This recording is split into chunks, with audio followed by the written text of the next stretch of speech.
Aku mesej Sobri suruh dia letak tajuk.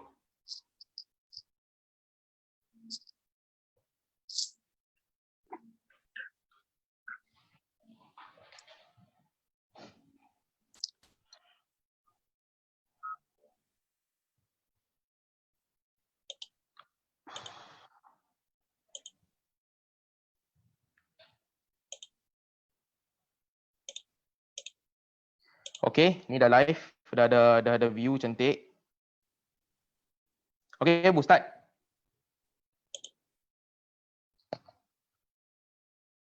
Okay.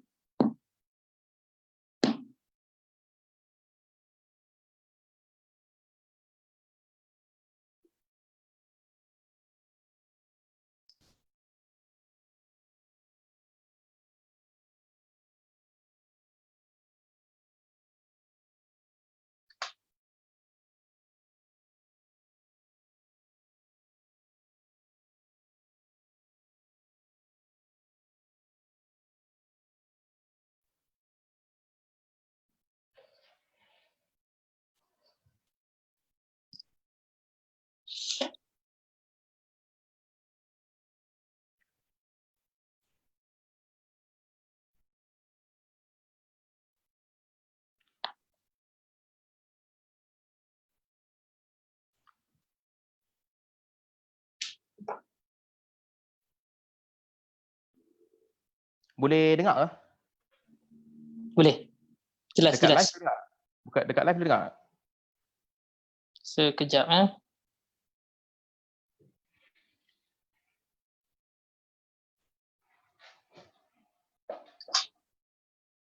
Boleh. Jelas, jelas. Okay. Dekat live dengar? Sekejap live okey juga.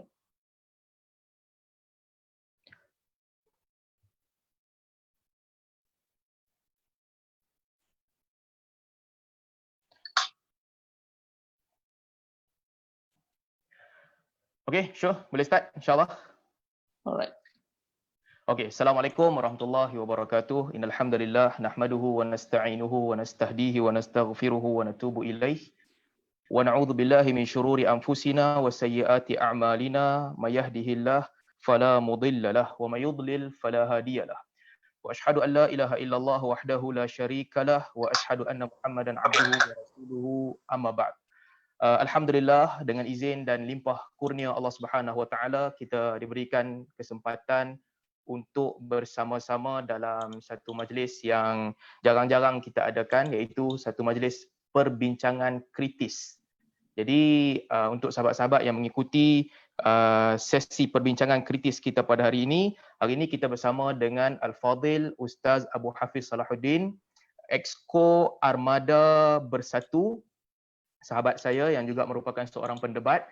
Cuma perbincangan kita pada hari ini berbeza dengan perbincangan yang biasa kita adakan, di mana perbincangan ini kita namakan perbincangan kritis ataupun hard talk. Mungkin tak lama, kurang daripada 1 jam, tetapi dengan soalan-soalan yang saya jangka akan memenatkan beliau sedikit sebanyak untuk menjawab.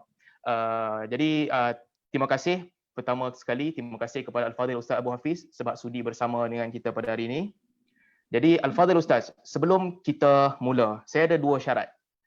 Kalau Ustaz bersetuju, katakan bersetuju. Kalau tak bersetuju, kita mungkin boleh ubah sedikit format. Yang pertama, tajuk kita pada hari ini adalah tentang bersatu bersama PH ataupun PN. Jadi syarat yang pertama, saya berhak untuk tanya apa-apa soalan yang berkaitan dengan tajuk, sama ada secara langsung ataupun secara tidak langsung. Setuju atau tidak? Setuju. Baik, syarat yang kedua lebih mudah daripada syarat yang pertama. Ustaz seorang pendebat dan saya juga seorang pendebat, jadi kita tahu banyak cara-cara yang biasa orang guna untuk melarikan diri daripada menjawab soalan. Jadi, apabila saya merasakan Ustaz cuba melarikan diri, tak mahu menjawab soalan, cuba untuk berpusing-pusing, saya akan potong Ustaz dan tarik supaya kembali semula kepada soalan. Setuju? Setuju. Okey, kita mulakan insya-Allah. Sebelum daripada tu Ustaz Salman, ya silakan. Rasanya sebahagian tu tak nampak kedua-dua, dia memang hanya fokus kepada saya ataupun kepada kedua-dua pembicara. Saya try dekat mana tukar tu Ustaz? Sebab di live di Pro Media Tajdid rasanya hanya ada satu Satu-satu. orang saja. Satu saja. Oh, dia Multiple satu-satu share. Okey, Tak ada sekarang dah multi- okey sekarang. Sekarang dah okey kot insya-Allah, ya? Alright. Dah okey ke? Sudah okey. Sure. Sekejap. Di Zoom saya tidak keluar kedua-dua muka. Keluar skrin. Seperti mana Tapi dia akan keluar satu dan hilang satu kan? Kan macam mana hilang terus? sekarang ni hanya ada satu yang kecil sahaja, yang kecil saja di atas. Okey, kejap ya. Kalau kita boleh cari cara untuk perbaiki.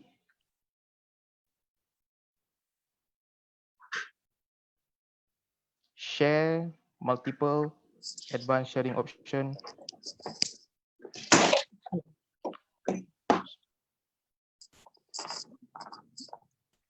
Saya tak jumpa cara nak perbaiki ni, tapi kedua-dua video boleh nampak kan? Ustaz Wi boleh nampak saya? Tak nampak. Pada kedua-duanya tidak ada takat.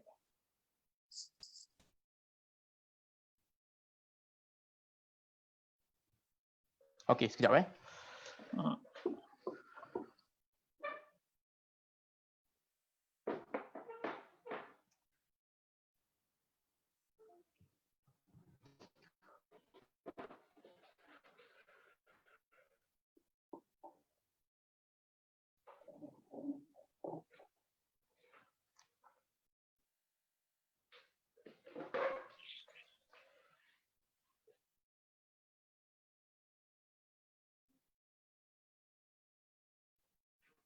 Okey. Okey. Okey. Okey. Jadi insya-Allah kita mulakan. Soalan yang pertama. Boleh kita mula terus soalan yang pertama? Okey, silakan. Baik, soalan yang pertama. Sebelum perubahan kerajaan ni berlaku, saudara Ustaz Abu Hafiz bersama dengan saudara Muzammil cuba untuk membentuk gandingan baru bagi menggantikan kepimpinan armada yang sedia ada dipimpin oleh Syed Saddiq. Jadi pertimbangan pada ketika itu, saya kira sebelum tarikh 8 Februari, Ustaz dan juga saudara Muzammil ketika itu berhadapan dengan tentangan yang sangat sengit, berdepan dengan kritikan, berdepan dengan tuduhan dan tuhmahan yang bermacam-macam, yang ramai orang percaya ia datang daripada kelompok yang lagi satu. Soalan yang saya nak tanyakan, pada ketika itu, ketika ambil keputusan untuk mencabar kepimpinan Syed Saddiq dalam Pemuda Armada, apa masalah yang berlaku? Apakah di sana terdapat salah laku, salah atur, salah tadbir, salah matlamat ataupun lari daripada matlamat asal? Jadi soalan saya, apa yang berbeza dahulu dengan sekarang yang menyebabkan Ustaz berubah sokongan terhadap kepimpinan armada? Baik. Bismillah wassalatu wassalam ala Rasulillah amma ba'd. Soalan yang baik. Apa yang saya ingin jelaskan berdasarkan soalan yang diberikan itu ada sekurang-kurangnya ada 2 poin. Yang pertama, ketika itu kita dapat melihat bagaimana pengukuhan terhadap jati diri Parti Bersatu itu. Sekiranya kita lihat di dalam asas penubuhan Parti Bersatu itu sekurang-kurangnya mempunyai sekitar dalam 13 daripada tujuan dan matlamatnya. Antaranya adalah mengangkat, yang pertama adalah menegakkan Islam sebagai agama persekutuan dan juga nilai-nilai kemelayuan di situ. Di peringkat itu saya kira saya telah pun bergerak pergi menyokong dan mendukung untuk kekal bersatu untuk bersama dengan kepimpinan yang berhormat Tun Dr. Mahathir bin Mohamad, yang bermaksud daripada sisi Pemuda Armada itu adalah bersama dengan Syed Saddiq. Mereka juga akui ada kelemahan yang dikritik semasa saya bersama dengan Angkatan Baru dahulu, iaitu bersama saya saudara Muzammil. Kelemahan ketika itu yang sememangnya diakui oleh saudara Syed Saddiq sendiri, bagaimana untuk turun ke bawah dengan lebih mesra dengan ahli-ahli akar umbi iaitu pemuda, iaitu armada, dan juga untuk memberikan penekanan yang lebih. Tatkala dalam 22 bulan itu mungkin ada kekurangan daripada segi meletakkan nilai-nilai Islam, pengamalannya, bukan sahaja kepada armada hakikatnya, tetapi kepada Parti Bersatu itu secara keseluruhan. Jadi pengukuhan, penambahbaikan, pemerkasaan armada itu gagal untuk dilaksanakan dengan sebaik mungkin, gagal dimanfaatkan sebaik mungkin ketika itu, menyebabkan saya mengambil satu pendirian untuk mencabar status quo. Namun perubahan yang berlaku pada ketika ini bukanlah kerana mengiyakan dan menghalalkan kelemahan yang lama, tetapi persimpangan yang besar untuk yang kami namakan sebagai untuk bersama dengan pengkhianatan ataupun bersama untuk mengekalkan janji berjuang bersama dengan Pakatan Harapan pada ketika ini. Jadi kalau saya boleh ringkaskan, bersatu kepimpinan Syed Saddiq ada kelemahan yang ketara dan ada kekurangan. Jadi sama dengan kekurangan dan kelemahan itu kerana terdapat kelemahan dan kekurangan yang lebih besar pada ketika ini, iaitu gandingan baru yang telah pun dibatalkan. Jadi kalau boleh saya rumuskan, situasi Ustaz sekarang adalah yang terbaik di kalangan dua kekurangan, bukan yang baik bertemu dengan yang buruk. Kalau boleh saya ringkaskan, itu situasi yang berlaku dalam kepimpinan Pemuda Bersatu. Saya nak panjangkan sedikit sebenarnya. Kes terbaru yang melibatkan asalnya berdasarkan daripada laporan polis yang dibuat oleh Ketua Armada Syed Saddiq tentang kehilangan 200,000. Kemudian siasatan SPRM menemui 600,000 di rumah dua exco Armada dan juga satu lagi exco Armada yang tetapi isu ini ditengahkan tindakan ataupun gambaran awal yang diberikan oleh Tun Hafiz sendiri adalah cuba untuk dismiss, cuba untuk menggambarkan bahawa ini adalah tuduhan dan juga serangan terpilih ke atas exco Armada Bersatu. So soalan saya, apakah dahulu lagi telah ada cakap-cakap tentang isu yang saya sebutkan sebentar tadi, tentang masalah keuangan, tentang masalah menyalahgunakan wang Parti Bersatu? Apakah isu itu telah ada? Ataupun isu ini adalah fitnah semata-mata, ataupun Ustaz Abu Hafiz pun tak tahu sama ada betul ataupun salah isu kehilangan 100,000 ini yang dirampas daripada rumah exco Pemuda Bersatu? Okey, pertama saya kekal untuk menyatakan bahawa mana-mana pihak walaupun datang daripada armada ataupun Bersatu itu sendiri bebas untuk dilakukan siasatan sekiranya ada laporan dan sekiranya mempunyai sebarang merit untuk didakwa dan sekiranya ia didapati oleh mahkamah maka perlulah untuk dihukum siapa pun mereka. Itu satu pertama. Yang kedua adalah saya bukan dalam kepimpinan yang kita panggil sebagai G5, iaitu ketua, timbalan ketua, bendahari, penerangan dan juga situsahab. Maka keputusan-keputusan bersifat bersifat teknikal begini selalunya ianya mungkin tidak, bukan saja mungkin, ianya tidak dibuat di peringkat exco armada itu sendiri. Berapa yang perlu dikeluarkan, bagaimana proses. Secara jujur saya tidak mengikuti proses itu dan tidak dimaklumkan dan tidak mempunyai apa-apa sebarang maklumat tentangnya. Adapun daripada kenyataan yang dikeluarkan oleh Ketua Penerangan Armada Nasional menyebutkan bahawa ia adalah sebuah jumlah yang kita katakan memang Armada mempunyai jumlah yang besar melalui fundraising. Pada November 2019 kita dapat mengumpulkan sekitar lebih daripada 5 juta ringgit dan mengikuti keadaan PKP tidak dibuka bank dan sebagainya, mungkin mereka terpaksa untuk keluarkan dengan melakukan unjuran untuk bantuan PKP untuk Ramadan, Syawal dan seterusnya. Secara detail saya kira saya tidak mempunyai maklumat itu secara sahih dan tidak juga terlibat di dalam memproses pengeluaran duit itu, pembuatan keputusan dan yang lain-lain. Namun apa yang saya ingin tegaskan, sekiranya kes itu ataupun ada merit untuk didakwa dan dihukum, maka ianya terbuka kepada rule of law. Jadi okey, saya suka dengan jawapan ini, cuma jawapan ini menunjukkan bahawa Ustaz tak tahu sama ada dakwaan itu benar ataupun dakwaan itu tidak benar dan Ustaz tidak berada di dalam posisi untuk mempertahankan ataupun untuk mengkritik pendakwaan dan juga siasatan yang dilakukan oleh SPRM. Jadi itu kira pertengahan yang boleh menyelamatkan diri, memandangkan Ustaz tidak berada di dalam sistem ataupun di dalam kumpulan yang terlibat dalam proses itu. Jadi sebab ramai yang nak tanya tentang 600,000 yang dibabitkan dengan armada. Jadi saya nak balik kepada isu yang lebih besar. Isu yang menjadi polemik besar politik negara kita beberapa bulan kebelakangan ini. Kejatuhan kerajaan PH.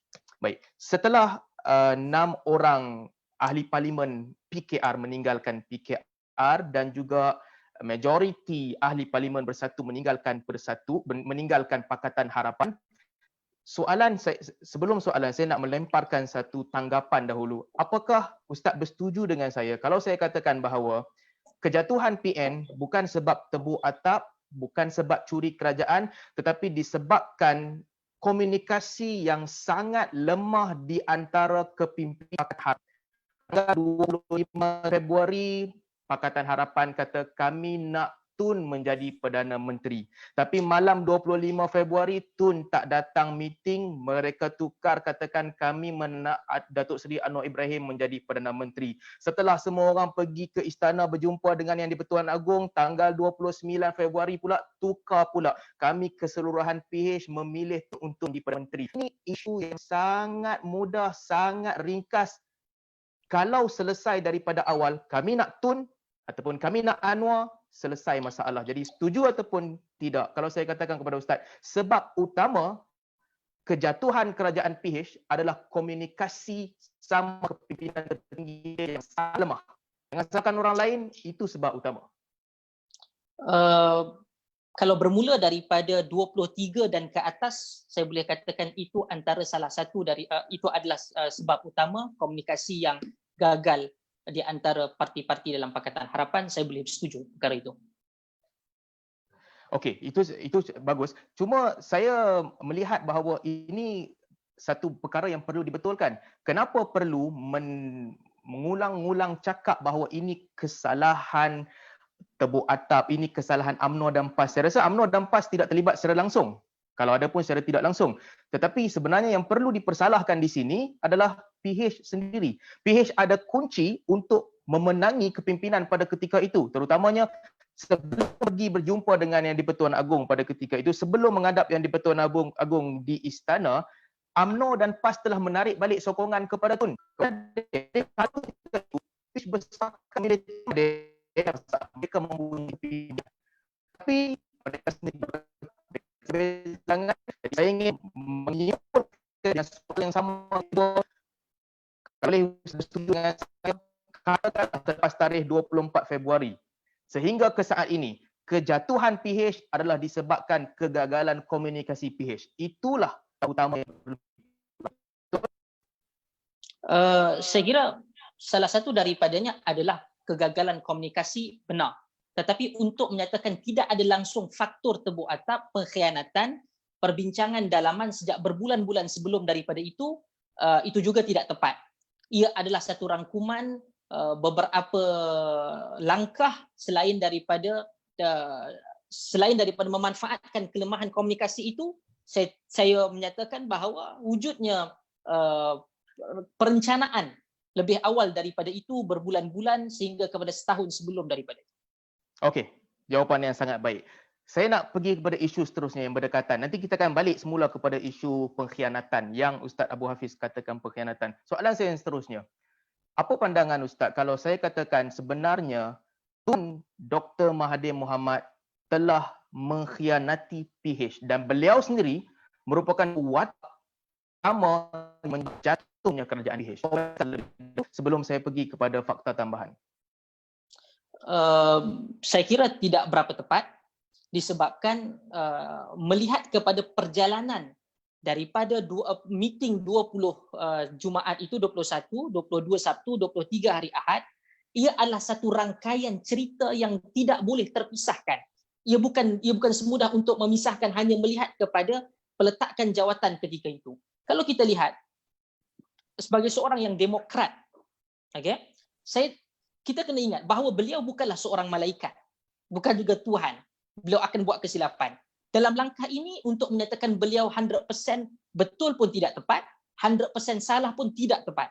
Namun apabila langkah itu dibuat pada pagi meeting Majlis Pimpinan Tertinggi beberapa jam dan memutuskan kepada beliau untuk menentukan hala tuju dan juga nasib bersatu dalam Pakatan Harapan, dan kemudian kita akan lihat habis sahaja meeting tersebut, pimpinan-pimpinan Perikatan Nasional yang ada pada hari ini datang ke rumah beliau dan memberikan syarat, dan jelas saya tidak pasti mungkin ia boleh diambil kira audio yang leak pada malam semalam, bagaimana ayat yang digambarkan oleh penutur yang dikatakan mirip suaranya dengan Tan Sri Mahyudin Yassin, bahawa dengan dimasukkan dengan nama agung tidak perlu untuk Tun meletakkan jawatan dan sebagainya, itu mungkin pada ketika itu dengan meneruskan jawatan, memegang jawatan tersebut, ia seakan-akan dilihat menjadi watak yang terlibat di dalam scheme of things ataupun dalam perencanaan itu. Untuk katakan keputusan itu dianggap sebagai, meletakkan jawatan itu dianggap sebagai tepat, saya tidak ada jawapannya 100% betul ataupun salah. Namun bolehkah ianya membawa kepada keruntuhan Pakatan Harapan? Ia serba sedikit telah menyumbang kepada kejatuhan Pakatan Harapan sebagai kerajaan. Baik, saya nak bawakan, okey, saya tak kisahlah letak jawatan ataupun tidak. Cuma ada dua perkara yang saya nak tunjukkan kepada Ustaz. Yang pertama, Tun meletak jawatan tanpa sebarang perbincangan dengan mana-mana pemimpin tertinggi PH ataupun Majlis Presiden PH. Tanpa sebarang perbincangan, beliau memilih untuk meletak jawatan.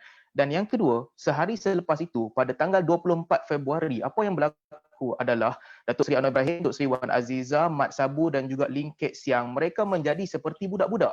Mereka pergi ke pejabat Perdana Menteri, saya percaya mesti ada panggilan telefon yang tidak dijawab dan sebagainya. Pergi ke pejabat Perdana Menteri, Tun tidak ada di pejabat Perdana Menteri. Pergi ke rumah Perdana Menteri, mereka terpaksa tunggu di luar rumah. Dalam gambar yang tersebar, kita ramai lihat gambar itu. Datuk Seri Wan Azizah tengah duduk dan yang berdiri Datuk Seri Anwar Ibrahim, Mat Sabu dan Lim Guan Eng, mereka berdiri di hadapan rumah Tun menanti untuk berjumpa dengan beliau untuk berbincang. Pada pandangan Ustaz, apakah ini reaksi seorang yang sangat mempertahankan kerajaan PH ataupun beliau sendiri sebenarnya telah mengkhianati Majlis Presiden PH? Saya tidak tahu keadaan sebenar di situ, mengapa mereka tunggu, adakah Tun sedang melakukan perbincangan yang lain ataupun tidak. Cuma keadaan itu boleh diperbaiki. Komunikasi, cara berinteraksi antara satu parti dengan yang lain, saya sendiri memberikan reaksi dan juga pandangan khususnya kepada orang yang sangat responsif dan sangat mendengar pandangan anak-anak muda seperti Datuk Seri Mukhris Mahathir. Beliau menyatakan beliau bersetuju banyak urusan komunikasi itu perlu diperbaiki antara rakan-rakan di dalam Pakatan Harapan, dan suasana itu saya kira kita dah selesai tentang komunikasi. Sekarang kita tentang bercerita tentang reaksi Tun itu sendiri. So saya melihat bahawa di sini reaksi Tun tidak menunjukkan semangat PH, tetapi beliau membuat keputusan sendiri dan beliau membuatkan pemimpin-pemimpin PH tertunggu-tunggu. Jadi atas reaksi itu, saya tak nampak di mana menunjukkan sifat kesetiakawanan beliau bersama dengan pimpinan Majlis Presiden PH. Saya percaya itu adalah kerana komunikasi juga, kerana bagaimana memahami berlaku di antara itu, merasakan ketidakjujuran di antara kesangkaan, ketidakjujuran antara satu sama lain. Dan itulah yang perlu untuk diperbaiki, dan waktu ketika itu ada dipamerkan kepada umum, adakah itu memberikan satu mesej yang positif? Saya anggap ia gagal memberikan imej yang positif kepada publik apabila melihat kepada keadaan tersebut. Baik, saya nak mendapatkan satu kepastian sebelum kita beralih. Jadi pada ketika itu, pada ketika kejatuhan kerajaan PH, apakah Tun bersama dengan PH, apakah Tun bersama dengan PM belum wujud ketika itu, ataupun Tun yang beliau bersendiri? Pada pandangan Ustaz, beliau mahu untuk bersama dengan PH dan beliau tidak mahu bersama dengan Perikatan Nasional, dan itulah pendirian sampai kepada hari ini. Baik, fakta, di atas fakta itu, soalan seterusnya, pada tanggal 27 Februari, okey, 27 Februari, Datuk Seri Anwar Ibrahim schedule melakukan untuk berjumpa dengan media dan menceritakan perkembangan semasa. Tapi itu telah disailang, telah dipotong oleh Tun yang secara tiba-tiba melakukan kenyataan media pada jam 5 petang, menjadikan Datuk Seri Anwar Ibrahim terpaksa untuk mengubah. Itu tak penting. Yang lebih penting daripada itu, intipati ucapan Tun Dr. Mahathir pada tanggal 27 Februari. Pertama, kata beliau, semua pihak menyokong beliau sekarang. Jadi beliau tak tahu nak pilih yang mana satu. Yang kedua, kata beliau disebabkan itu, maka beliau menerima kalau semua orang bersetuju untuk memilih beliau sekali lagi sebagai Perdana Menteri tanpa parti pembangkang, tanpa parti kerajaan, kerajaan Tun Mahathir. Beliau tak bersetuju menerima UMNO sebagai parti, tapi UMNO beliau menerima untuk dilantik sebagai Perdana Menteri. The only person heading the government di Malaysia without opposition. Pendirian itu dicadangkan oleh Tun, membelakangkan PH, membelakangkan parti kerajaan, membelakangkan parti pembangkang, memilih untuk menjadi pemimpin tertinggi. Ustaz boleh gabungkan situasi ini dengan apa yang Ustaz sebutkan sebentar tadi bahawa Tun nak bersama PH. Keadaan ketika itu yang saya sendiri lihat dan juga alami adalah bagaimana pada setiap jam, pada setiap hari berlakunya yang kita boleh katakan sebagai host trading. Pada host trading, iaitu yang ini dibawa ke belah kanan, dibawa ke Pakatan Harapan, dibawa kepada Perikatan Nasional. Adakah tindakan itu tindakan yang membawa kepada semangat Pakatan Harapan? Itu tidak menggambarkan kebersamaan antara bersama dengan Pakatan Harapan. Ya, saya setuju. Maka solusi yang ada ketika itu adalah apa yang dilihat sebagai praktikal adalah begitu, bagi menenangkan keadaan dalam suasana menghadapi COVID-19, tetapi itu dilihat nampaknya tidak kunjung selesai juga, dan akhirnya ianya bergerak selepas daripada itu bagaimana Tun kembali reconcile di Yayasan Bukhari bersama dengan pimpinan Pakatan Harapan. Okey, jadi kalau boleh saya ringkaskan, pada ketika itu Tun memilih untuk menjadi Perdana Menteri, membelakangkan Pakatan Harapan. Kemudian beliau berubah untuk bersama dengan kepimpinan Pakatan Harapan. Kalau boleh saya simpulkan, pada pandangan Ustaz itu yang berlaku. Kerana solusi ketika itu tidak menjadi. Kerana solusi tidak menjadi. Jadi saya boleh ringkaskan di sini, situasi pada tanggal 24, 25, 26, 27, saya melihat bahawa tidak ada kejujuran di pihak Tun Dr. Mahathir sendiri. Tetapi mungkin itu boleh dimaafkan kerana pemimpin tertinggi Pakatan Harapan boleh menerima beliau selepas itu. Sedangkan sebelum disalahkan sesiapa, banyak tindakan Tun pada ketika itu yang menimbulkan tanda soal. Saya nak pergi kepada soalan seterusnya tentang lompat parti. Sebab perubahan kerajaan ini bermula daripada lompat parti. Baik. Pertama sekali, okey, sebelum saya lanjutkan tentang lompat parti, kalau boleh Ustaz katakan pandangan pemimpin yang menerima lakukan lompat parti kerajaan ataupun menguatkan kerajaan ataupun untuk menguatkan pembangkang, apa pandangan Ustaz tentang orang yang lompat parti di kalangan wakil rakyat? Secara umum, sama ada ianya memberikan pengukuhan kepada mana-mana pihak sekalipun, menjual yang kita panggil sebagai menjual mandat rakyat yang memilih seorang ahli Dewan Rakyat ataupun ahli Dewan Undangan Negeri berdasarkan secara umumnya dalam sistem kita itu sangat parti politik sangat memainkan peranannya, yang itu adalah secara umum adalah satu pengkhianatan terhadap mandat rakyat yang memberikan kepada dia. Sebab itu saya nak balik betul-betul kepada soalan tadi, betul-betul attach kepada soalan, itu mengkhianati mandat rakyat. Apa pandangan Ustaz tentang pemimpin yang menerima tindakan ini? Apakah mereka boleh diterima sebagai pemimpin tertinggi ataupun mereka mesti ditolak? Secara umum, saya boleh kata perkara itu perlu dielakkan dan ditolak itu adalah lebih mendekati dengan jawapan itu. Jadi artinya, okey, sekarang kita nak tatbik ataupun kita nak realisasikan apa yang Ustaz sebutkan. Pertama sekali, saya melihat kalau kita boleh ke belakang sekejap, pada peristiwa 16 September 2008, di mana Datuk Seri Anwar Ibrahim menggerakkan percubaan untuk mendapatkan sokongan ahli politik BN pada ketika itu, menyokong beliau untuk menjadi Perdana Menteri. Ucapan di hadapan ramai orang di Stadium Kelana Jaya, kata Datuk Seri Anwar Ibrahim, beliau bersama dengan Datuk Seri Hadi Awang dan juga Lim Kit Siang menulis surat kepada Tun Abdullah pada ketika itu, bagi kami kerajaan kerana kami ada nombor. Dan saya tak jumpa mana-mana kenyataan Datuk Seri Anwar Ibrahim yang menunjukkan bahawa beliau telah bertaubat daripada kenyataan itu. Tak jumpa.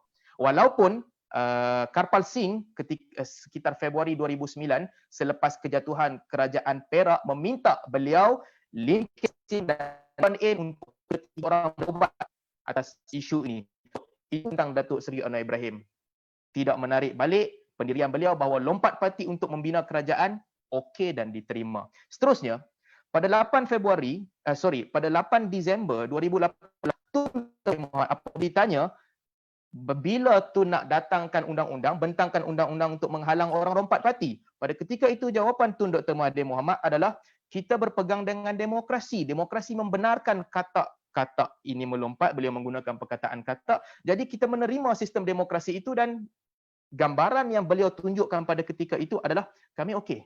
Kami tak ada masalah, kami boleh menerima kata-kata yang lompat untuk bersatu. So, Seri menerima perbuatan itu, menerima perbuatan itu, Datuk Seri Hadi Awang menerima perbuatan itu, Lim Kek Siang menerima perbuatan itu, UMNO menerima perbuatan itu ketika menjatuhkan kerajaan Perak. Kalau kita berpegang dengan prinsip yang Ustaz sebutkan tadi, pemimpin yang menerima rompat parti perlu ditolak. Saya ada dua soalan. Satu, apakah ada bukti bahawa mereka semua telah bertaubat daripada kenyataan itu? Kedua, sama ada Ustaz bersedia untuk menyatakan bahawa mereka ini semua perlu ditolak atas perganda. Okey. Menjawab soalan yang pertama, iaitu berkaitan dengan adakah bukti mereka bertaubat. Okey. Alhamdulillah pada setakat ini keseluruhan usaha-usaha yang mereka ingin lakukan, mereka tidak berjaya dan tidak lakukan. Dan untuk rekod, even sekalipun pada 16 September pada tahun, saya lupa pada tahun bila, saya tidak pernah menyokong dan sampai kepada hari ini kalau ianya dilakukan oleh Datuk Seri Anwar sekalipun, itu adalah sebuah satu tindakan yang sama sekali tidak boleh saya terima. Dan saya mencadangkan untuk selepas daripada insya-Allah sekiranya berlakunya penubuhan dengan izin Allah Ta'ala, Kerajaan Pakatan Harapan sekali lagi mengambil kembali mandat rakyat, perlu untuk diperkenalkan Akta Lompat Parti. Namun pada pandangan saya setakat ini secara belum masak lagi perbincangan itu adalah bagi mereka yang melompat itu boleh untuk bertanding semula, tidak perlu kepada setahun satu penggal ataupun 5 tahun selepas daripada peletakan jawatan tersebut, supaya dapat menguji sama ada beliau itu dipilih disebabkan peribadi, watak individu ataupun disebabkan oleh parti. Baik. Merujuk kepada soalan yang kedua, iaitu adakah perlu untuk ditolak? Sama sekali ketika ini saya menyatakan bahawa pendirian saya bahawa amalan itu tidak boleh untuk diteruskan kerana akan merosakkan demokrasi. Dan watak itu sendiri sekiranya ia perlu untuk ditolak, ia kembali sama ada ditolak di dalam parti ataupun yang kedua ditolak di dalam pilihan raya untuk menjadi ahli parlimen ataupun pimpinan di dalam kepartian. Secara umum kalau untuk memilih sama ada ditolak ataupun tidak, saya memilih untuk menjawab lebih selesa untuk menyatakan bahawa mereka perlu untuk memberikan komitmen supaya amalan tersebut tidak boleh dilaksanakan ataupun diamalkan pada masa jangka terdekat ataupun pada masa jangka masa panjang. Jadi kerana sehingga kini kita tidak dapati mana-mana kenyataan Datuk Seri Anwar Ibrahim ataupun Tun Dr. Mahathir Mohamad yang menganggap bahawa lompat parti merupakan satu kesalahan, maka kedua-dua mereka masih lagi gagal membuktikan bahawa mereka berada di tahap integriti yang tinggi sebagai pemimpin, betul? Kesalahan daripada segi undang-undang ia tidak, tapi daripada segi moral untuk melompat parti itu saya bersetuju bahawa ia salah. Saya ulangi. Jadi kerana kita tidak jumpa mana-mana kenyataan daripada Datuk Seri Anwar Ibrahim ataupun Tun Dr. Mahathir Mohamad untuk membantah ataupun menganggap perbuatan lompat parti sebagai tidak beretika, maka kerana itu kita menganggap bahawa kedua adalah pemimpin yang berada pada tahap integriti tertinggi sebagai pemimpin politik dalam dunia demokrasi. Betul? Ada beberapa pecah, dua bilang lagi suara tidak jelas yang di penghujung. Okey. Kerana kedua-dua mereka tidak membantah, tidak menganggap perbuatan lompat parti itu salah, maka atas dasar itu kita perlu menganggap bahawa Datuk Seri Anwar Ibrahim, Tun Dr. Mahathir Mohamad dan watak-watak lain bukanlah watak yang mempunyai integriti yang tinggi dalam dunia demokrasi, betul? Dalam Saya nak katakan untuk keseluruhan saya tidak bersetuju. Pada part ini mereka masih lagi gagal membuktikan seperti mana yang Ustaz Salman menyebutkan sebentar tadi. Okey, cantik. Jawapan yang sangat bagus. Saya dapat jawapan yang saya nak. Melihatkan setakat ini perbincangan kita menunjukkan bahawa dalam beberapa kes di mana Ustaz telah mengakui kelemahan-kelemahan yang ketara yang berlaku yang ada dalam diri Tun Dr. Mahathir sendiri dan juga Pakatan Harapan. Seterusnya, saya nak pergi kepada tajuk berkaitan dengan imej Islam di bawah kepimpinan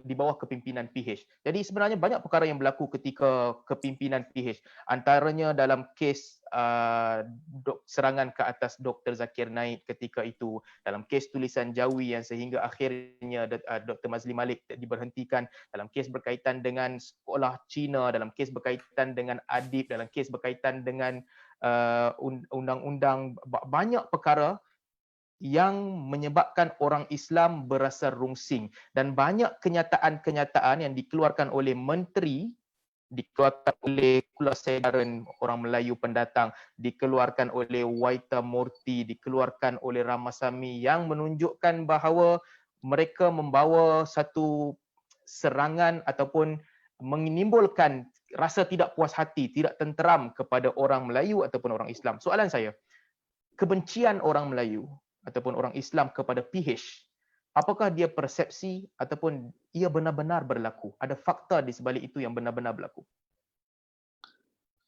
Persepsi itu dibentuk apabila wujudnya kelemahan mengemudi ataupun mengawal media dan juga bagaimana pimpinan-pimpinan itu sendiri gagal mengawal laras bahasa mereka.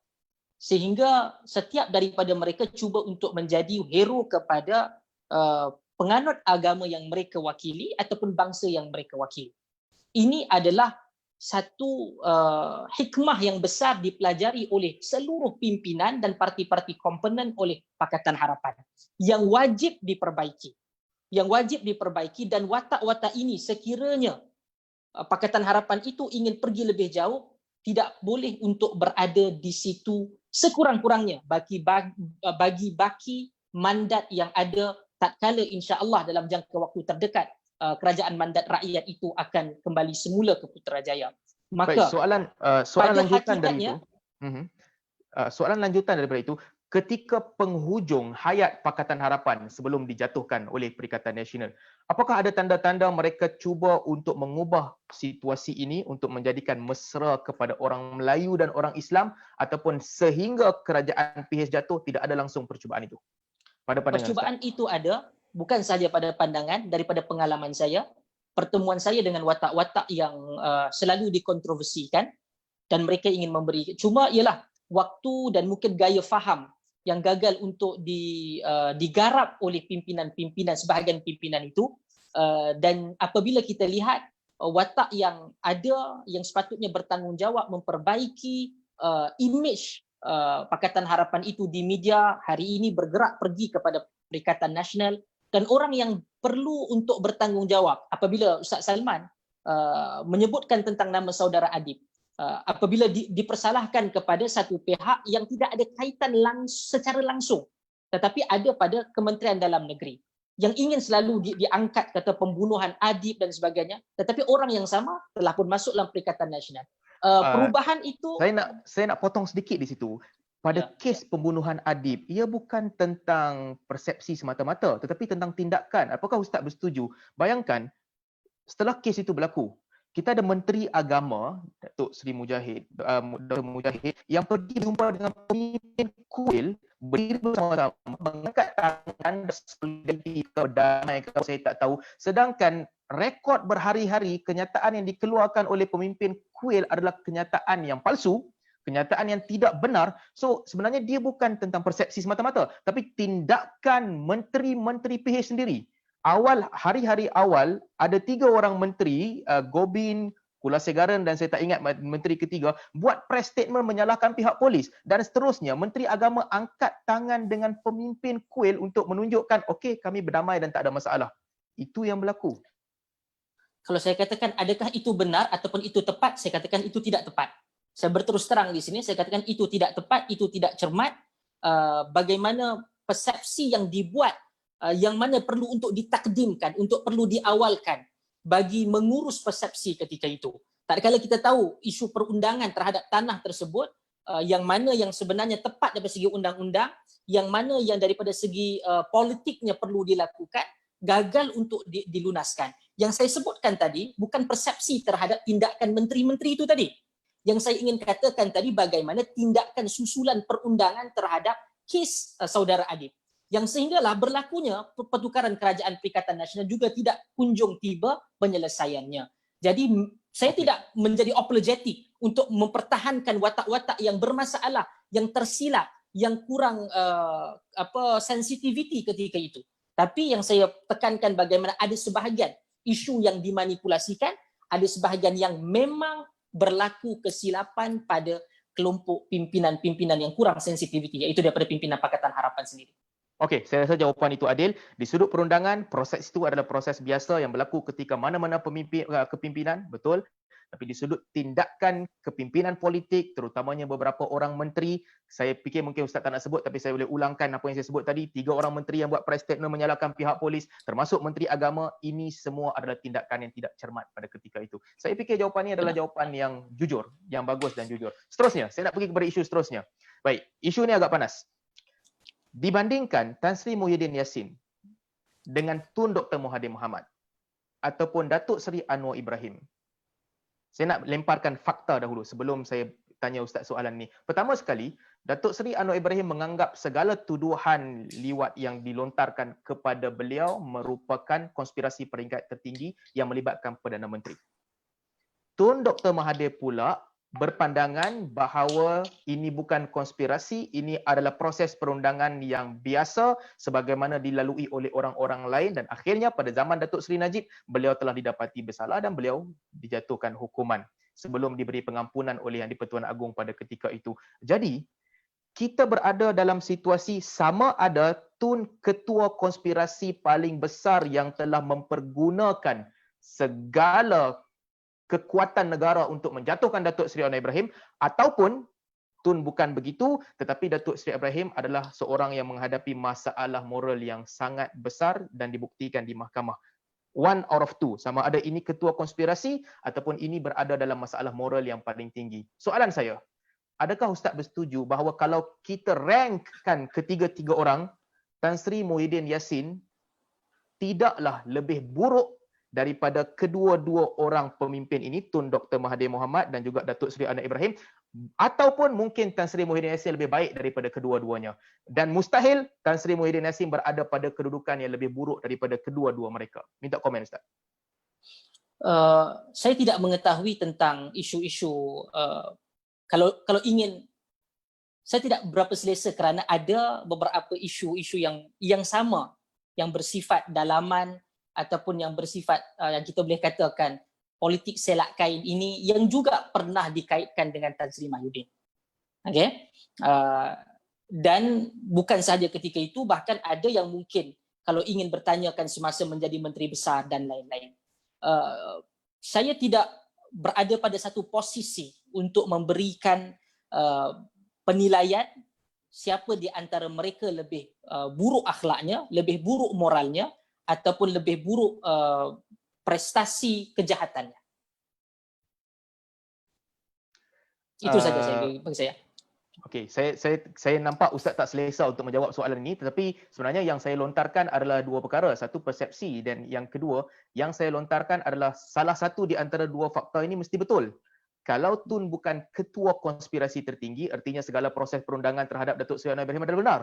Kalau Tun adalah ketua konspirasi tertinggi, artinya segala tuduhan kepada Datuk Seri Anwar Ibrahim adalah konspirasi tersebut. Jadi kita tak ada jalan keluar daripada dua situasi ini. Artinya salah seorang daripada mereka berdua bermasalah dan tak ada jalan keluar. Betul tak? Itu adalah pilihan yang diberikan. Saya kira kalau untuk berada pada posisi menilai keduanya, saya tidak memilih untuk mengambil posisi menilai. Sebab soalan asal adalah 3, memasukkan Tan Sri Mahyudin. Okay. Kemudian dia kembali kepada 2, antara Tun ataupun Datuk Seri Anwar Ibrahim. Dan sama ada benar Tun menjadi ketua konspirator itu, ataupun Datuk Seri Anwar itu benar-benar masalah moral, saya kira saya tidak pada posisi untuk memberikan komentar terhadap itu. Okey, saya juga tidak dalam posisi yang sama, cuma mungkin kita boleh bersepakat sama ada, betul? Sama ada ini ketua konspirasi ataupun segala pembuktian terhadap ini, yang lagi satu adalah berdasarkan proses mahkamah yang adil tanpa konspirasi. Boleh kita bersetuju atas itu? Saya tidak menafikan wujudnya pilihan tersebut seperti yang disebutkan. Okey, saya rasa kita jelas dalam masalah itu. Seterusnya, saya nak bertanya masih lagi terus tentang masalah kepimpinan. Kepimpinan Tan Sri Muhyiddin Yassin sepanjang berapa bulan ni? 3 bulan dalam berhadapan dengan krisis COVID dan sebagainya. Berbanding dengan kepimpinan Tun Dr. Mahathir Mohamad sepanjang 22 bulan. Saya nak tanya di sudut komunikasi, di sudut keterampilan, di sudut menunjukkan rasa faham akan kesusahan rakyat, di sudut menunjukkan sebagai seorang pemimpin yang tidak bersifat pendendam ketika melakukan kenyataan dan sebagainya. Saya nak minta pandangan Ustaz. Bagaimana pandangan Ustaz tentang perbezaan antara Tan Sri Muhyiddin Yassin dan juga Tun Dr. Mahathir Mohamad? Okey. Watak sederhana, watak yang lebih bersahaja itu saya tidak boleh nafikan bahawa ianya memang ada pada Tan Sri Muhyiddin Yassin untuk berlaku adil. Walaupun saya tidak bersama dengan kamp beliau, saya tidak boleh untuk berlaku tidak jujur untuk menyatakan bahawa keseluruhan yang ada pada beliau itu adalah buruk-buruk belaka. Tidak.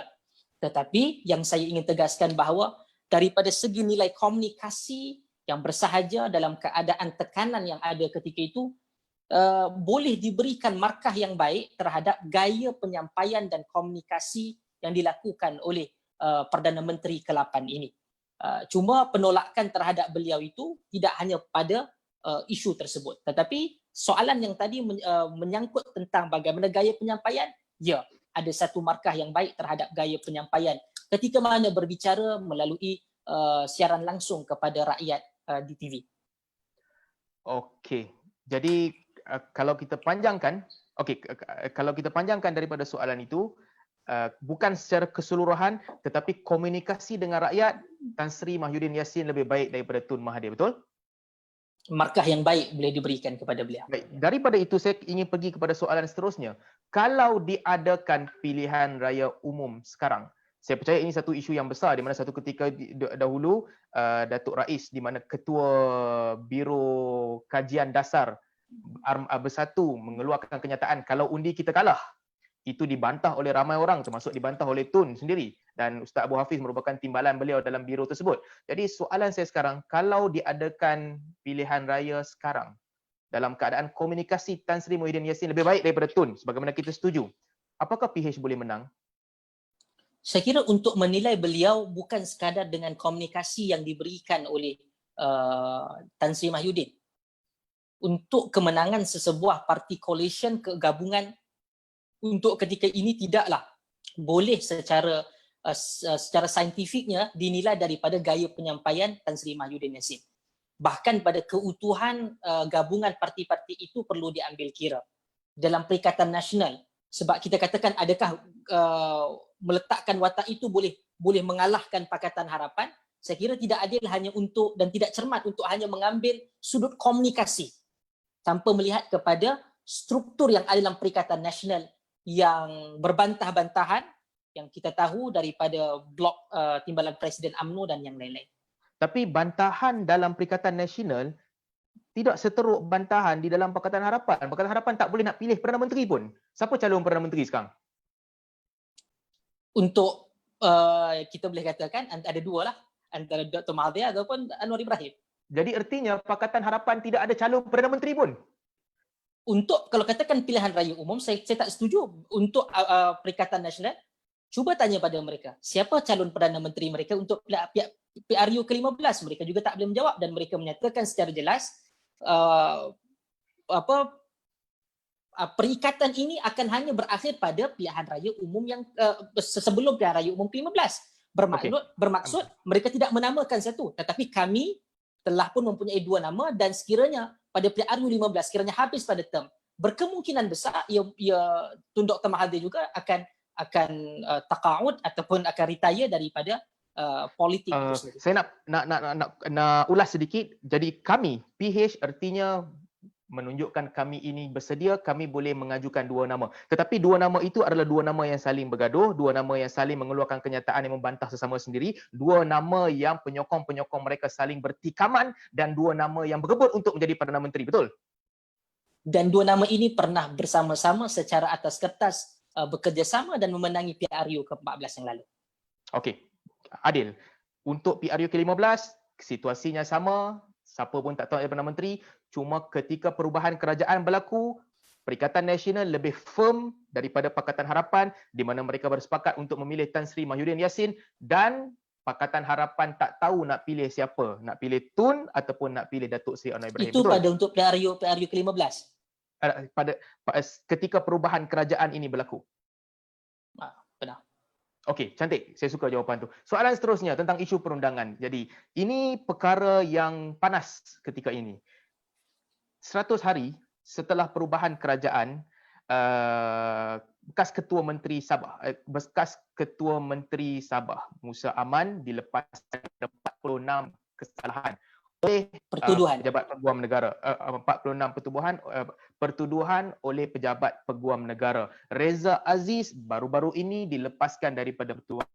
Dan saya lihat Ustaz komen tentang benda ini. Tapi saya nak lihat, kalau kita ke belakang sedikit, 100 hari selepas kemenangan Pakatan Harapan, menang Jun pada bulan Ogos ataupun September, terdapat dua kes berprofil tinggi juga telah digugurkan pertuduhan. Pertama, pertuduhan kepada Datuk Seri Syafiq Abdal digugurkan dalam kes 1.5 bilion ketika beliau menjadi Menteri Pembangunan Luar Bandar. Yang kedua, kes rasuah melibatkan Lim Guan Eng. Kedua-dua ini digugurkan oleh Peguam Negara dan juga pendakwa raya pada ketika itu lebih kurang 100 hari setelah PH menang. Dan kedua pertuduhan yang saya sebutkan tadi, Musa Aman dan juga Reza Aziz, digugurkan lebih kurang 100 hari selepas PN menang. Apa beza antara kedua-dua ni? Pertama, kalau nak katakan adanya perbezaan, ada. Seingat saya, dan saya mungkin yang pembacaan saya mungkin kemungkinan adalah benar, iaitu pertuduhan itu digugurkan dan diberikan yang kita kata sebagai dibebaskan tanpa dilepaskan. Dilepaskan, bahasanya begitu. Bermaksud apabila wujudnya evidence yang baru, maka sebuah pertuduhan boleh dilakukan kembali kepada pemimpin-pemimpin yang disebutkan daripada Pakatan Harapan itu. Berbeza. Okey. Berbeza. Kalau nak katakan ada perbezaan, saya akan pergi kepada penjelasan saya yang lain. Kalau katakan seperti Musa Aman, ianya dibebaskan dan dilepaskan. Menurut beberapa pengamal undang-undang menyebutkan bahawa tiada pertuduhan baru boleh dilakukan, sungguh pun adanya bukti-bukti baru yang bukti-bukti baru yang dijumpai. Secara umum, amalan ini bagi saya sekiranya wujudnya kes, biarkan mereka untuk bertempur di medan mahkamah. Okay. Itu adalah lebih baik untuk seluruh proses perundangan dan persepsi rakyat terhadap sebuah kerajaan. Okey. Kerana kalau katakan saya cuma nak betulkan, kalau atas alasan Ustaz bahawa dilepaskan tanpa dibebaskan, okey. Tapi dilepaskan dan dibebaskan tak okey. Cuma saya nak balik kepada situasi sebenar. Situasi sebenar pada tanggal 3 September 2018, Mahkamah Tinggi Pulau Pinang hari ini melepas dan membebaskan bekas Ketua Menteri Pulau Pinang Lim Guan Eng daripada tuduhan rasuah. Melepas dan membebaskan. So exactly kan sama, cuma bezanya dalam kes Lim Guan Eng, permintaan daripada Timbalan Pendakwa Raya kemudian dipersetujui oleh hakim pada ketika itu, dan berbeza dengan kes Musa Aman di mana Peguam Negara sendiri gugurkan, melepas dan membebaskan beliau. Jadi saya tak nampak perbezaan. Sama. Di mana perbezaan antara mereka? Bermaksud sebab tu saya katakan bahawa amalan sebegini perlu untuk dihentikan. Sekiranya ada kes yang mana mempunyai merit dan bagaimana perlu untuk diberikan sebuah institutional reform tersebut, bagaimana SPRM, bagaimana AG perlu begitu benar-benar bebas dan dikembalikan kepada tugas mereka yang hakiki. Dan amalan ini secara peribadi, saya secara peribadi mengatakan ia akan menyusahkan saya seperti ini untuk menjawab bagi pihak yang lain kerana ia bertentangan pada prinsip saya sekiranya ia benar-benar. Sebab tu dia perlu bermula daripada agensi-agensi penguatkuasaan ini. Kalau pertuduhan itu dilakukan atas motif politik, maka ini akan menjadi masalah. Sekiranya pada Pakatan Harapan, pada Perikatan Nasional, pada UMNO, PAS Bersatu dan sebagainya itu memang ada salah guna kuasa, ambil tindakan. Kerana itulah yang akan menyebabkan negara ini lebih baik. Jadi pandangan Ustaz, ini bukan kesalahan PN, ini bukan kesalahan PH, ini kesalahan yang melibatkan banyak pimpinan parti politik dan tak ada parti yang boleh ambil kredit dan dia berlaku di mana-mana. Okey, kalau kita begitu. Bagaimana? Tidak ada siapa parti politik yang boleh untuk mengambil kredit atas perkara tersebut. Di atas perkara integriti Secara dan juga umum saya accountability. boleh secara umum saya kira pada semua parti-parti itu ada masalah tersebut. Dan untuk soalan dan ini untuk saya menyatakan bahawa itu. mereka 100% untuk mengatakan suci, kita memerlukan kepada pimpinan-pimpinan muda mungkin untuk mengambil alih yang mana mereka tidak mempunyai bebanan-bebanan silam yang lama. Jadi satu lagi soalan terakhir tentang isu ini sebelum kita beralih kepada isu lain. Saya ingat kita tak ada banyak masa lagi. Jadi pertuduhan kepada Musa Aman, asalnya pertuduhan dan kemudian kes itu digugurkan. Ketika pertuduhan itu dibuat, saya melihat beberapa tahun ke belakang sebelum H6, serangan Sarawak Report pada ketika itu, Sarawak Report bercakap tentang banyak perkara, tentang skandal Musa Aman, tentang skandal Reza Aziz, tentang skandal WarMD. Tapi skandal paling besar yang diketengahkan oleh Sarawak Report adalah Tun Taib Mahmud. Skandal paling besar dan yang paling awal diketengahkan adalah Tun Taib Mahmud. Kerana Tun Taib Mahmud tidak lagi aktif pada ketika PH menang, pendakwaan diteruskan kepada 1MDB, pendakwaan diteruskan kepada Musa Aman, kepada Reza Aziz, kepada Datin Seri Rosmah dan sebagainya. Tun Taib tidak disentuh dan tidak diganggu. Dan alasan yang dikemukakan oleh Dr. Mahathir Mohamad pada ketika itu adalah tidak ada laporan dan tidak ada tindakan. Pada pandangan Ustaz, apakah itu tindakan yang adil ataupun bermotifkan politik, memilih orang yang aktif di dalam politik dan membiarkan orang yang mungkin barangkali kawan, iaitu Tun Taib? Secara jujur saya katakan, semua pihak termasuk Tun Taib tidak boleh untuk dilepaskan daripada siasatan dan sekiranya ada merit perlu untuk didakwa dan dibawa ke medan kehakiman. Saya setuju. Saya sangat bersetuju di mana kita boleh sampai kepada titik pertengahan di sini dalam bab integriti, dalam bab mengagung, meninggikan perundangan, tidak ada parti yang kemas, bersih dan telus pada ketika ini. Baik, soalan terakhir sebelum kita berhenti pada sesi hari ini. Kalaulah 5 ahli parlimen yang masih tinggal bersama dengan Bersatu, Tun Dr. Mahathir Mohamad, Datuk Seri Mukhriz, Dr. Mazli, Syed Saddiq dan sebagainya, kesemua mereka bersepakat untuk bersama-sama dengan Perikatan Nasional kalau itu berlaku. Apakah pendirian yang akan diambil oleh Ustaz? InsyaAllah saya tidak bersama dengan mereka sekiranya mereka bersama dengan Perikatan Nasional yang menyanggah dengan prinsip dan juga kenapa saya menyertai politik secara aktif, secara partisan. Okey. Bagus jawapan itu. Cuma setelah tekanan soalan dan sebagainya, saya ingin, ini noktah terakhir yang mungkin saya bersetuju dengan Ustaz. Saya mendengar jawapan ini daripada Ustaz Abu Hafiz dan ada seorang lagi saksi hidup yang bersama. Ketika itu kita makan malam di restoran Arab, makan Masyawi bersama dengan kita Dr. Rozaimi Ramli. Saya tak pasti sama ada saya ataupun Dr. Rozaimi yang mengajukan soalan ini. Apakah pendirian yang akan Ustaz ambil kalau Bersatu keseluruhannya meninggalkan PH? Pada ketika itu Ustaz akan resign daripada politik dan Ustaz masih lagi memberikan jawapan yang sama. Jadi dengan itu saya melihat bahawa berdasarkan perbincangan kita, banyak kepincangan, banyak kekurangan, banyak kelemahan, banyak kesalahan di pihak PH itu sendiri. Dalam masa yang sama, saya berharap bahawa Ustaz mempunyai masa depan yang baik di dalam politik dan terima kasih kerana sudi bersama dengan kita pada hari ini. InsyaAllah kalau ada kesempatan pada masa yang akan datang, kita cuba dapatkan lagi tokoh-tokoh lain untuk bersama dengan kita. InsyaAllah. Saya bagi masa 1 minit terakhir untuk Ustaz buat rumusan sebelum kita tangguhkan majlis pada hari ini. Okey. Politik Malaysia perlu untuk diselamatkan dan hayat politik yang baik itu ada pada anak-anak muda. Pada saya, pada Ustaz Salman dan yang lain-lain. Politik bukan bermaksud politik kepartian, tetapi politik kenegaraan. Anda boleh jadi tidak menjadi ahli parti, tetapi anda sebagai rakyat Malaysia dan kita semua perlu untuk menjaga rumah besar Malaysia ini dengan memberikan harapan baru untuk Malaysia yang lebih baik, yang lebih jujur, yang lebih berintegriti. Pemimpin itu pergi dan datang dan pergi. Tetapi prinsip dan juga istiqamah di atas kebenaran itu perlu ada. Saya berada pada parti yang tidak mungkin ada kesempurnaan. Al-kamalulillah. Kesempurnaan itu milik Allah. Siapapun saya menyanjungi Tun Dr. Mahathir, merupakan pemimpin idola saya. Tetapi bukan bermaksud saya menganggap beliau sebagai orang yang sempurna. Ada perkara yang saya telah memberikan pandangan berbeza selama 22 bulan.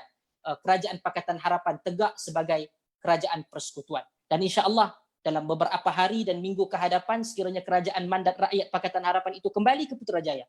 Perkara yang sama insya-Allah kita mohon kepada Allah Subhanahu Wa Taala untuk diberikan kepada saya pendirian yang sama. Sama ada pada posisi apa sekalipun untuk bercakap benar dan menjauhkan kita daripada berbohong sekadar untuk mendapat kehabuan dunia. Wallahu taala alam.